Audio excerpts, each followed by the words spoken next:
Greetings from the South Island of New Zealand on this beautiful Friday in December. Today I'm going to read from the parable of the sower, which is in Matthew 13, and it's a well-known parable, but I just saw something today while reading it, and I thought I would just highlight it. So here it starts. Matthew 13, verse 1 through to 9. That same day, Jesus went out of the house and sat beside the sea, and great crowds gathered about him, so that he got into a boat and sat down, and the whole crowd stood on the beach. And he told them many things in parables, saying, A sower went out to sow, and as he sowed, some seeds fell along the path, and the birds came and devoured them. Other seeds fell on rocky ground, where they did not have much soil, and immediately they sprang up, since they had no depth of soil. But when the sun rose, they were scorched, and since they had no root, they withered away. Other seeds fell among thorns, and the thorns grew up and choked them. Other seeds fell on good soil and produced grain, some 100-fold, some 60, and some 30.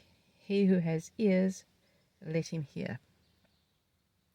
So it just struck me in this, because like when I've been reading a lot of the scripture lately, I've been seeing the patterns of God's blessing and the patterns of the goodness of God, and that God cares for us and that He loves us and He wants only good for us. However, when we find ourselves in strife, when the enemy comes against us and we reach out to Him in faith, and as we cry out to Him, He will always answer us and He will always rescue us. But He doesn't necessarily rescue us from sort of bad times, or how can I say, from going through difficult times, should I say, because sometimes these things, He allows us to go through them, but He's always there. When I say rescue, He's there. He's got our back, and He allows us to go through things, and He never sets anything before us, allows anything before us that we can't handle without His strength, without His help, and without His grace. So it's always important to remember to reach out to God no matter what your circumstance is. But having said that, so I'm reading this parable, and the thing that strikes me is the condition of the soil. The condition of the soil relates to the condition of our hearts. So if our hearts are rocky and hard, any seeds from above, any seeds from the Lord, any good seeds in life can't take hold because it's falling on hard ground, and the birds will come, and it will fall on hard ground. It will just sort of scatter. It won't take root.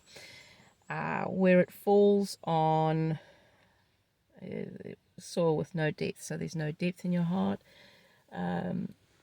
You haven't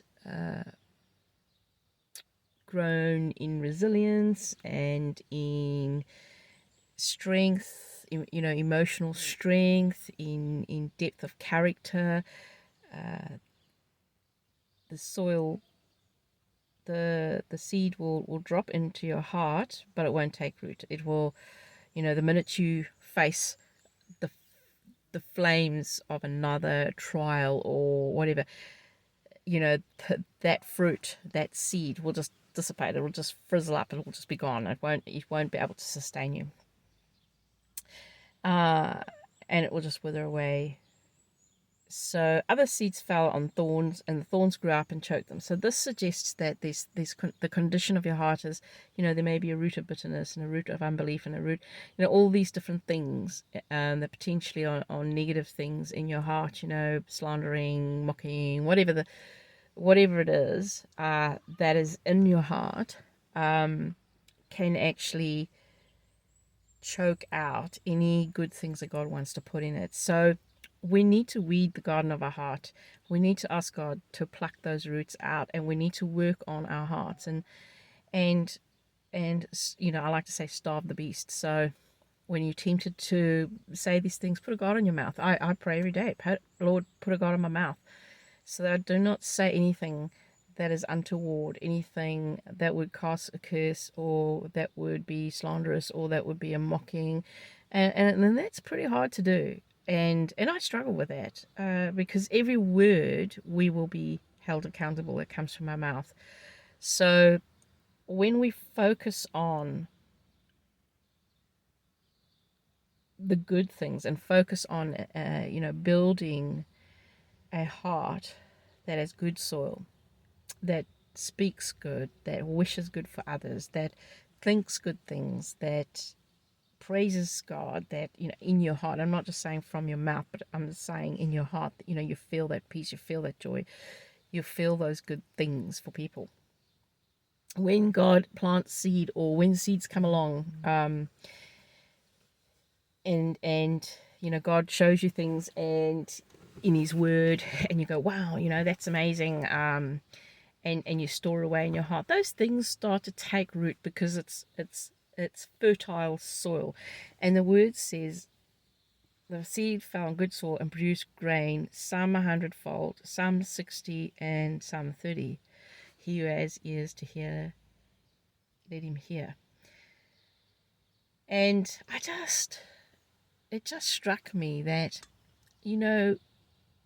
people are struggling in life, and everything seems to be an effort, and nothing seems to flow. I mean, I've just come through years of experiencing that, but I was kind of doing things in my own strength. But now that I'm starting to focus on the condition of my heart, and understanding that you only prosper as your soul prospers. And like I said before, that prosperity, I'm not thinking of wealth as in dollar cents, or wealth as in owning lots of stuff, and relating to stuff. I'm thinking about wealth in terms of relationships, wealth in terms of well-being, wealth in terms of of um, your joy in your heart, and wealth in terms of your ability to produce good fruit in your life, whether that be in relationships, whether that be in the workplace, whether that be in family, whether that be in friends, whether that be in your business, and whether that, and that will ultimately and automatically result in physical wealth as well, because the blessing will naturally follow. So what I'm trying to say is, if you want to be an enriched person, and you want to experience the fullness of God, you got to focus on the heart. You got to, and when God plants that seed of revelation, and of change in your heart, it will take root. And when it takes root, it produces fruit, and the fruit is always good. The fruit that comes from God is always good, and it multiplies. It has an exponential outflow and outflowing, an exponential benefit. And it's not just to you, but to those around you. So that fruit produces a harvest of 100-fold, 60-fold, and 30-fold in your life. And I know that I have had an error. I've been taught errors in the church, in the prosperity gospel, about praying about God blessing your finances 30, 60, 100-fold. That's not what that's about. This is about the soil condition of your heart, and the natural outflow of that will be blessings in other areas, and in the physical area of your life, in the natural realm as well, not just the relational, not just the people around you, not just the people's realm, but in the physical realm too. So I just want to encourage you, focus on your heart. Ask the Lord to create in you a pure heart, and to remove all wickedness from your heart. And you will be surprised how your life will change, how things will change around you, how your attitude will change, how people towards you and their attitude towards you will change, and how blessing will flow, and how favor will flow.